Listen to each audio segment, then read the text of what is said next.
Iran पर America और Israel के हमले के बाद से पूरी दुनिया में तेल और गैस का संकट गहरा गया है। भारत में भी गैस संकट की खबरें सामने आ रही हैं, लेकिन अब मिडिल ईस्ट के तनावपूर्ण माहौल के बीच एक गुड न्यूज सामने आई है। सूत्रों के मुताबिक विदेश मंत्री एस जयशंकर और ईरानी विदेश मंत्री अब्बास अरागची के बीच फोन कॉल पर बातचीत हुई, जिसमें ईरान ने भारतीय तेल टैंकरों को रणनीतिक रूप से स्ट्रेट ऑफ हॉर्मुज से गुजरने की मंजूरी दे दी है।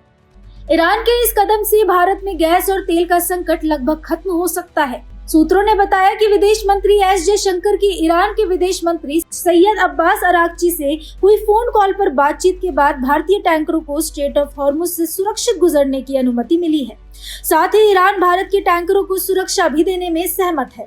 ये भारत की ऊर्जा सुरक्षा के लिए महत्वपूर्ण कदम है, क्योंकि स्ट्रेट ऑफ हॉर्मुज दुनिया के सबसे महत्वपूर्ण समुद्री मार्गों में से एक है, जहां से वैश्विक तेल और प्राकृतिक गैस का बड़ा हिस्सा गुजरता है।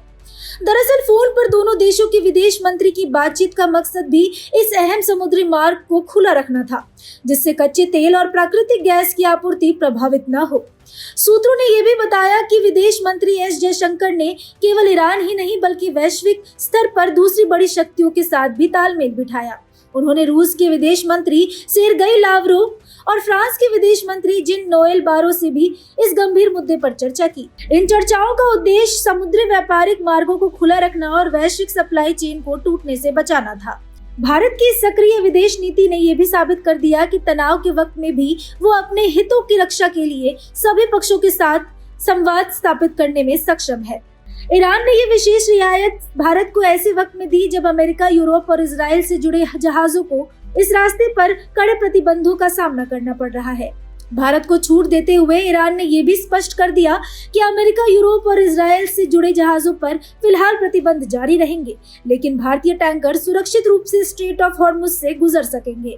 ये भारत की कूटनीतिक सफलता है, क्योंकि हाल के दिनों में स्ट्रेट ऑफ हॉर्मुज में जहाजों का ट्रैफिक 90% तक कम हो गया है और कई देशों के टैंकर फंस गए हैं। यहाँ तक कि ईरान ने कुछ जहाजों पर हमले भी किए हैं। मिडिल ईस्ट में ईरान की तरफ से तेल रिफाइनरी और तेल टैंकरों पर भी हमले किए गए हैं।